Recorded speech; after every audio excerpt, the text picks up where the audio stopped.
संतोष मीना, सहाचार्य, इतिहास विभाग, राजकीय कला महाविद्यालय कोटा।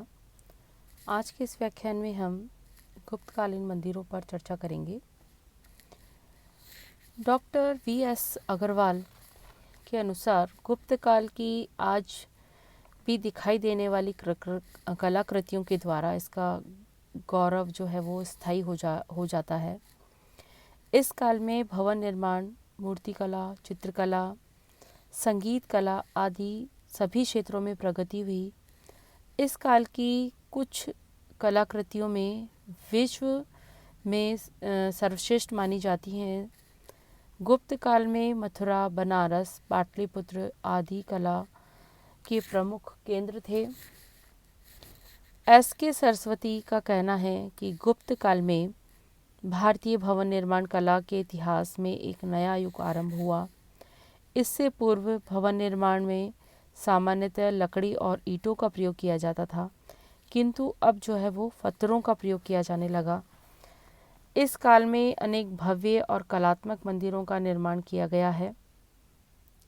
इनमें भूमरा का शिव मंदिर, देवगढ़ का मंदिर जो झांसी जिले में है, भीतरी गांव का मंदिर जो कानपुर के समीप है, तिगावा का विष्णु मंदिर जो जबलपुर जिले में है, नचना कुठार का पार्वती मंदिर अजयगढ़ में स्थित है, बौद्ध गया का महाबोधि मंदिर प्रमुख है।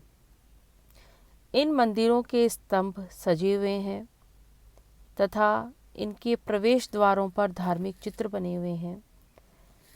श्री कृष्णदत्त वाजपेयी के अनुसार ये मंदिर उत्तर भारत में गुप्तकालीन स्थापत्य कला का सुंदर उदाहरण है। सत्यकेतु विद्यालंकार के अनुसार गुप्त काल के स्तंभ अनेक कोणों से युक्त हैं। एक ही स्तंभ के विविध भागों में विविध कोण हैं। कोई स्तंभ यदि नीचे आधार में 4 कोणों का है तो बीच में वो 8 कोणों का हो गया है। सांची तिगवा के मंदिरों का अधिष्ठान यानी बेसमेंट जो है वो सादा है। इस पर एरन के अधिष्ठान में विकसित परंपरा देखी जा सकती है। इस काल के मंदिरों में मध्य भाग यानी मंडोवर में गर्भगृह व मंडप की स्थिति एवं उसके क्रमिक विकास को भी आंका जा सकता है। प्रारंभिक अवस्था में मंदिरों के संपूर्ण अधिष्ठान पर गर्भगृह और उनके सम्मुख जो है मंडप बने हुए हैं। जागती का कोई भाग प्रदक्षिणा पथ के लिए अपशिष्ट नहीं है। नचना के पार्वती मंदिर में जागती को 3 ओर से अलंकृत दीवारों द्वारा घेर दिया गया है। इसमें वायु तथा प्रकाश के लिए जालियां भी दी गई है। भूमरा के मंदिरों में यह प्रयोग नहीं है और विस्तृत जागती को खुला छोड़ दिया गया है। इस प्रकार परवर्ती अवस्था में देवगढ़ मंदिर की जागती भी खुली हुई है। इसके मध्य में गर्भगृह स्थित है। इस मंदिर में गर्भगृह के चारों ओर अर्ध मंडप का नियोजन है। उसका विकास की एक अलग स्थिति स्पष्ट करता है।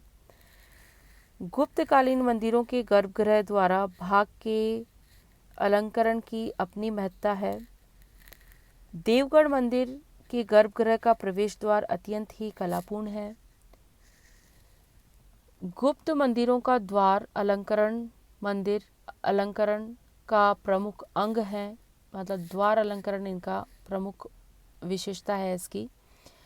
इस अलंकरण में गंगा, यमुना, मिथुन, उपासक, प्रतिहारी, श्री वृक्ष, स्वास्तिक, घट, पत्रावली आदि का प्रमुख योग होता है।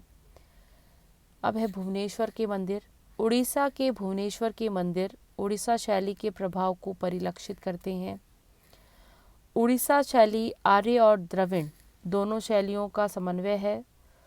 उड़ीसा शैली में प्रस्तर की काटछाट को विशेष महत्व देकर द्रविड़ शैली का अनुकरण किया गया है। मंदिर के शिखर के निर्माण में आर्य शैली की अनुकृति की गई है। उड़ीसा शैली के मंदिरों में शिखरों के अंतिम भाग में शेर की आकृति चित्रित रहती है। शेर की मूर्ति के पश्चात आमलक का विशाल पत्थर जड़ा रहता है। मंदिरों की विशालता का अलग ही चमत्कार होता है। उड़ीसा शैली के अवशेषों में लिंगराज का मंदिर तथा कोणार्क का सूर्य मंदिर प्रमुख है। कोणार्क के मंदिर में सूर्य को एक कोण विशेष से देखने की कला समायोजित की गई है। एलोरा का कैलाश मंदिर आर्य और द्रविड़ शैली के प्रभाव के साथ साथ चित्र के रूप में अजंता की चित्रकला का विशेष प्रभाव इसमें परिलक्षित होता है। कैलाश मंदिर पहाड़ी को काट काट कर बनाया गया है, जो प्रारंभिक रूप में द्रविड़ शैली के आधार पर निर्मित हुआ है और प्राचीन इसका जो भाग है निर्मित हुआ है, इसका मंदिर का भाग जो है वो आर्य शैली की सूचना देता है। चित्रकारी अजंता की चित्रकारी जो है वो हमें चित्रकारी की महत्वता या इसकी विशेषताओं को स्मरण कराती है। बोरोबुदुर या अंगा कोरवाट के मंदिर 7वीं से 12वीं शताब्दी तक जावा और कम्बुज भारतीय उपनिवेश रह चुके हैं। बोरोबुदुर के स्तूप मंदिर बौद्ध संप्रदाय के हैं तथा मंदिर जो है शैव मत के हैं। इन मंदिरों को संसार के आश्चर्यों में भी गिना जाता है। बोरोबुदुर का प्रधान मंदिर 7 मंजिला है। इसकी मूर्ति काफ़ी बड़ी है। इसकी चौड़ाई जो है वो 400 फीट और लंबाई जो है 4.5 किलोमीटर है। शिवराज दक्ष के शिव मंदिरों में शिव की मूर्तियों के साथ साथ रामायण और महाभारत की कथाएं मूर्तियों के मध्य भाग में चित्रित हैं। अंगारकोट के मंदिर 12वीं शताब्दी के हैं। राम के जन्म से लेकर राम के राजा बनने तक की कथा जो है वो मूर्तियों के माध्यम से चित्रित की गई हैं और शिव चरित्र की मूर्तियों के माध्यम से भी उसको चित्रित किया गया है और इसमें कुम्हार संभव भी चित्रित है।